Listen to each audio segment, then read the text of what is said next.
अगर तुमने इस टेक्निक से 7 दिन एनसीईआरटी पढ़ ली तो आई बेट यू कि तुम्हें एनसीईआरटी की सभी लाइंस याद हो जाएगी टिल योर एग्जामिनेशन, नहीं till your lifetime. So hey everyone, this is Sakina और कैसे बचा पाटी आप सभी लोग। तो आज की इस वीडियो में मैं आप लोगों के लिए बात करने वाली हूँ कि क्या एनसीईआरटी पढ़ना इम्पोर्टेंट है। बिकॉज बहुत सारे बच्चे बोलते हैं कि दीदी एनसीईआरटी पढ़ना चाहिए या नहीं, या फिर हम लोग क्वेश्चन बैंक से प्रैक्टिस कर ले और सैंपल पेपर्स को सॉल्व कर ले। ठीक है, सबसे पहला सवाल तुम्हारा ये जवाब देती हूँ कि इस एनसीईआरटी इम्पोर्टेंट, क्या एनसीईआरटी जरूरी है तुम्हारी? यस, कम्प्लीटली यस बच्चा। अब मैंने तुम्हें यस बोला है तो तुम मुझसे रीजन पूछोगे कि दीदी क्यों एनसीईआरटी पढ़ना हमें इम्पोर्टेंट। सबसे पहली बात तुम ये समझो कि तुम्हारे स्कूल टीचर हो, तुम्हारे बड़े भाई बहन हो, तुम्हारा सीनियर हो, या तुम खुद बोर्ड की पेपर उठाकर देखो, 90% ऑफ द सिलेबस हमेशा तुम्हारे एनसीईआरटी से कवर हो रहा होता है। हर कॉन्सेप्ट तुम्हारा एनसीईआरटी से आ रहा होता है। एनसीईआरटी के बाहर सिर्फ और सिर्फ माइट भी पॉसिबल है कि 10% चीजें चली जाए, उससे ज्यादा नहीं जाएगी। तो अगर तुम ये सोचो कि तुम एनसीईआरटी पढ़ के जा रहे हो तो 90% ऑफ द सिलेबस तुम कवर कर रहे हो और 90% तुम मार्क्स यहाँ अचीव कर सकते हो। अब बात करूं मैं तो साइंस, सोशल साइंस में बहुत जरूरी है एनसीईआरटी रीड करना, बिकॉज ये बहुत वास्ट सब्जेक्ट है तुम्हारे, और तुम जैसे जैसे एनसीईआरटी पढ़ोगे ना तुम्हें डीप अंडरस्टैंडिंग होती जाएगी और बहुत सारी चीजें तुम्हें समझ में आने लग जाएगी, तो जिससे तुम्हारी बोर्ड्स में काफी हेल्प होगी। इंग्लिश हिंदी के लिए तो पढ़ना ही पड़ता है क्योंकि पोएम्स होती है, हमारे पास फ्रेजेस होते हैं जिसके बहुत मीनिंग हम लोग को याद करने पड़ते हैं, अंडरलाइन करते हैं, तो ये तो डेफिनेटली इसके लिए तो एनसीईआरटी पढ़ना ही है। व्हाट अबाउट दीदी मैथमेटिक्स की आपने बात नहीं की? तो बेटू देखो, मैथ्स में तुम्हें सिर्फ और सिर्फ क्वेश्चन सॉल्व करने होते हैं। अब क्वेश्चंस तुम माइट भी हो सकता है एनसीईआरटी के करने के बाद बाहर के भी क्वेश्चंस तुम्हें करना जरूरी हो जाता है, बिकॉज सीबीएसई हमेशा एनसीईआरटी से ही क्वेश्चन दे ऐसा जरूरी नहीं है, तो तुम दूसरी बुक्स भी सॉल्व करना स्टार्ट कर दो। ठीक है, तो मैथ्स के केस में तुम एनसीईआरटी पढ़ो ना पढ़ो ठीक है, बिकॉज तुम लोग को क्वेश्चंस के ऊपर ही ज्यादा प्रैक्टिस करनी है। अब 10% ही सिलेबस बाहर से आता है, वो भी पॉसिबिलिटी है कि कभी कभी तो पूरा 100% पेपर तुम्हारे एनसीईआरटी से बैठ जाता है। अब नेक्स्ट पॉइंट है कि व्हेन टू रीड एनसीईआरटी। ये समझ लिया दीदी की एनसीईआरटी पढ़ना चाहिए, कब पढ़ना चाहिए? तो देखो, मैं अगर साइंस और सोशल साइंस जो कि तुम्हारे बहुत बड़े सब्जेक्ट्स हैं इनके ऊपर बात करूं तो तुम्हें एनसीईआरटी हमेशा लेक्चर के बाद पढ़ना चाहिए। तुम कहीं भी जाकर किसी का भी लेक्चर देखो, पहले सबसे पहले बहुत सारे लोग अब स्कूल से पढ़ते हैं तो स्कूल में तुम्हारे टीचर ने पढ़ा दिया, उसके बाद तुम लोग एनसीईआरटी के टॉपिक्स पढ़ना स्टार्ट करो। कोई बच्चे ऑनलाइन एजुकेटर से पढ़ता है, कोई बच्चा कोचिंग से पढ़ता है, कोई बच्चा फ्री में यूट्यूब से पढ़ता है, तो टोटली डिपेंड्स ऑन यू। अब किसी भी लेक्चर को पढ़ने के लिए तुम्हारे पास बहुत सारी बैचेस ऑलरेडी यहाँ लॉन्च हो चुकी है, वन शॉट के लिए भी और तुम्हारे लिटरेचर सेक्शन के लिए भी। तो तुम लोग वन शॉट रिविजन के लिए इस बैच में एनरोल कर सकते हो, जो कि मैथ, साइंस और सोशल साइंस के लिए रहने वाली है। ये ऑलरेडी स्टार्ट हो चुकी है हमारी 3 नवंबर से, तो तुम इसमें एनरोल कर सकते हो। और मोड ऑफ डिलीवरी इसका इंग्लिश रखा गया है बच्चा पार्टी। मैं नेक्स्ट बैच की बात करूँ तो तुम्हारे पास है answer writing batch and PYQ, मतलब प्रीवियस ईयर क्वेश्चन पेपर्स, ठीक है, और प्रीवियस ईयर क्वेश्चन। तो इसके लिए तुम लोग ये वाली बैच में एनरोल कर सकते हो, जो कि हमारे तीनों मेजर सब्जेक्ट के लिए रखी गई है, that is math, social science और साइंस के लिए। तो ये आज से स्टार्ट होने वाली है 10 नवंबर से, और ये इसका मोड ऑफ डिलीवरी है इंग्लिश।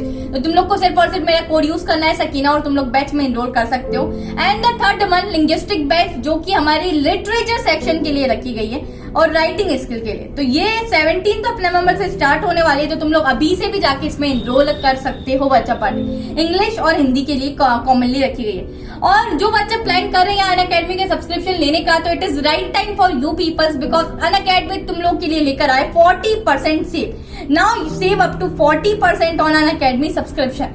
सभी सीबीएसई के सब्सक्रिप्शन पर तुम लोग को 40% सेव करने का यहाँ मौका मिल रहा है, बिकॉज अनअकैडमी एक्सटेंशन ऑफर लाया है बेटू तुम सभी लोग के लिए। जो एक्सटेंशन ऑफर तुम लोग अगर 12 मंथ का सब्सक्रिप्शन खरीदते हो तो तुम्हें 4 मंथ ऑलरेडी मतलब आगे मिलते हैं, ठीक है, दैट इज एक्सटेंशन। अगर तुम लोग 24 मंथ का सब्सक्रिप्शन खरीदते हो तो उसमें तुम 6 मंथ फ्री मिलता है, ठीक है। तो ये एक्सटेंशन ऑफर की डेट्स मैं बता देती हूँ, सिर्फ आप लोग को 11 नवंबर तक वैलिड रहने वाली है। तो तुम लोग को क्या करना है, सिर्फ और सिर्फ मेरा कोड यूज करना है, दैट इज सकीना, और इस एक्सटेंशन ऑफर में एनरोल कर लेना है बिफोर 11 नवंबर, बिकॉज 11 नवंबर को ये खत्म होने वाला है। तो go and check my description. चलो दीदी, इतना तो समझ में आ गया कि साइंस और सोशल साइंस का हमें लेक्चर के बाद पढ़ना है एनसीईआरटी, पर यार ड्यूरिंग लेक्चर तुम लोग इंग्लिश और हिंदी को पढ़ सकते हो, बिकॉज तुम लोग को होता है ना कि जैसे कोई पोयम है, उस पोयम में तुम लोग पढ़ते पढ़ते कोई एक लाइन होती है तो तुम्हारी टीचर तुम्हें अंडरलाइन करवा देती है उस लाइन को। कोई एक वर्ड मीनिंग होता है तो उसको अंडरलाइन करवाते, बेटी उसका वर्ड मीनिंग कल देख कर आना, पता लगा कर आना।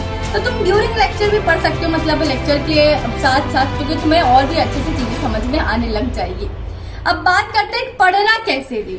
ये सभी चीज तो आपने बता दी, इंपॉर्टेंट है पढ़ना, ठीक है, कब पढ़ना चाहिए, कैसे पढ़ना चाहिए, तो कैसे पढ़ना चाहिए अब बात करते हैं। तुम्हारे पास एक स्ट्रेटेजी लेकर आई हूँ WWH, ठीक है, WWF नहीं, WWH, ठीक है। अब WWH से मेरा मतलब है, इस W का मतलब है व्हाट, इस W का मतलब है व्हाई और इस H का मतलब है हाउ। दीदी इससे क्या होगा, इससे ये होगा कि कोई भी तुम्हारे पास टॉपिक है, लेट अस सपोज हम केमिस्ट्री का एग्जांपल ले लेते हैं, जिसमें मैंने कार्बन एंड कंपाउंड में अभी तुम लोग को एडिशन रिएक्शन फिलहाल में पढ़ाया था। तो देखो हमने एडिशन रिएक्शन पढ़ा था, तो क्या होता है एडिशन रिएक्शन। सबसे पहले एडिशन रिएक्शन नाम से समझ में आ रहा है मुझे, कुछ चीज ऐड हो रही होगी, ठीक है, प्लस हो रही होगी। उसमें हमने देखा था हमारा H2 ऐड हो रहा था, ठीक है। अब व्हाट का मतलब तो मिल गया मुझे कहना कि क्या होता है एडिशन रिएक्शन। अब दूसरा है मेरे पास व्हाई एडिशन रिएक्शन, कि एडिशन रिएक्शन कैसे हो रही है, क्यों हो रही है, ठीक है, व्हाई क्यों हो रही है, व्हाई एडिशन रिएक्शन ऑकर्स, ठीक है। तो एडिशन रिएक्शन कब ऑकर होती है, निकल कैटलिस्ट के प्रेजेंस में, जब हाइड्रोजनेशन वाली जो रिएक्शन होती है तब हमारी एडिशन रिएक्शन ऑकर होती है।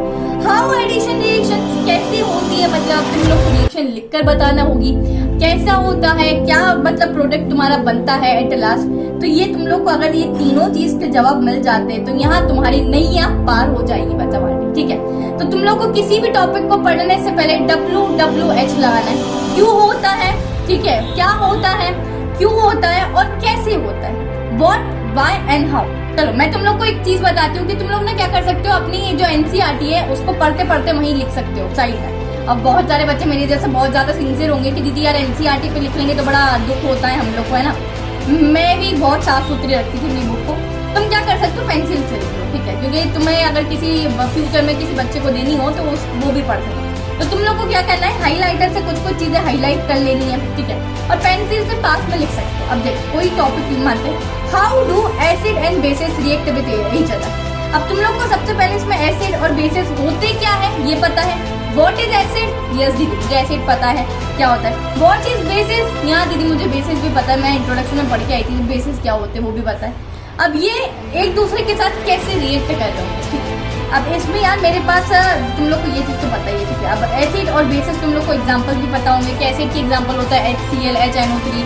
इसका बेस का एग्जांपल देखो तो बेस के भी तुम्हारे पास बहुत सारे एग्जांपल होते हैं, NaOH हो गया, ठीक है।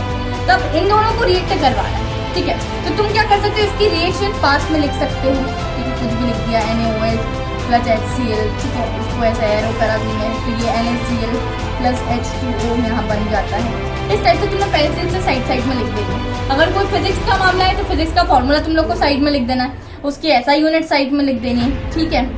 इसकी कोई ऐसी प्रॉपर्टी हो कि जो बहुत इंपॉर्टेंट है उसको यही हाईलाइट कर लो, जैसे ये न्यूट्रलाइजेशन रिएक्शन होता है, ठीक है, तो सॉल्ट प्लस वाटर बनता है। तो ये रिएक्शन को भी तुम लिख सकते हो साइड में कि जब मैं बेस को एसिड से रिएक्ट करवाती हूँ तो यहाँ मुझे सॉल्ट प्लस वाटर मिलता है and this reaction is known as neutralisation reaction. तो यहाँ तुम इसको अंडरलाइन कर लो या फिर यहाँ छोटू सा ऐसा ब्रैकेट में करके यहाँ लिख सकते हो, जिससे कि क्या होगा जब तुम रिवीजन करोगे ना तो तुम लोग को ये समझ में आ जाएगा कि मुझे इस टॉपिक में यहाँ जो मैंने ये छोटा छोटा लिखा है ना ये चीजें बहुत ज्यादा इंपॉर्टेंट है। तो उस टाइम पे तुम्हें कम्प्लीटली NCERT पढ़ने की कोई जरूरत नहीं है। एक बार NCERT कम्प्लीटली पढ़ो, छोटी छोटी चीजें साइड में लिख दो फॉर योर बेटर अंडरस्टैंडिंग, कि तुम जब नेक्स्ट टाइम रिवीजन टाइम पे पढ़ रहे हो तो ये चीजें तुम्हारे लिए हेल्प करे, ये की पॉइंट्स तुम्हारे लिए साबित हो। That's all for today's video। इसी के साथ मिलती हूँ नेक्स्ट वीडियो में। बस तुम लोग को यार ये 7 डेज का प्लेज लेना है। इन 7 डेज में मैं NCERT को कुछ इस तरीके से पढ़ूंगा कि कम्प्लीटली NCERT कवर कर दूंगा। कोई एक सब्जेक्ट अभी उठा लो, जैसे कि साइंस उठा लो, साइंस के जितने सब्जेक्ट अभी तक चैप्टर्स तुम लोग ने पढ़ रखे हैं, ठीक है, तो उन चैप्टर्स को उठाओ और उसकी NCERT रीड करना चालू करो। अब यार तुम्हारी रीडिंग अगर फास्ट होगी तो तुम कम समय में भी NCERT को जल्दी जल्दी रीड करके साइड में पॉइंट्स लिखते जाओगे, जिससे कि आगे आने वाले टाइम में तुम्हारे लिए बेटर अंडरस्टैंडिंग होगी और कम टाइम में तुम रिवाइज कर सकते हो। तो that's all for today's video. इसके साथ में नेक्स्ट वीडियो में टिल देन अपना ध्यान रखो, छोड़ दो और नीचे जाके कमेंट सेक्शन में लिखो कि yes the I can take 7 days pledge for NCERT reading, जिससे कि मेरी NCERT पूरी रीड हो जाएगी और मुझे एग्जाम में कोई भी तकलीफ नहीं होगी। सो बाय, टेक केयर, मिलती हूँ नेक्स्ट वीडियो में। यार तब तक ध्यान रखो एंड चैनल को अगर सब्सक्राइब करना हो तो आप लोग जल्दी सब्सक्राइब कर सकते हो। बाय।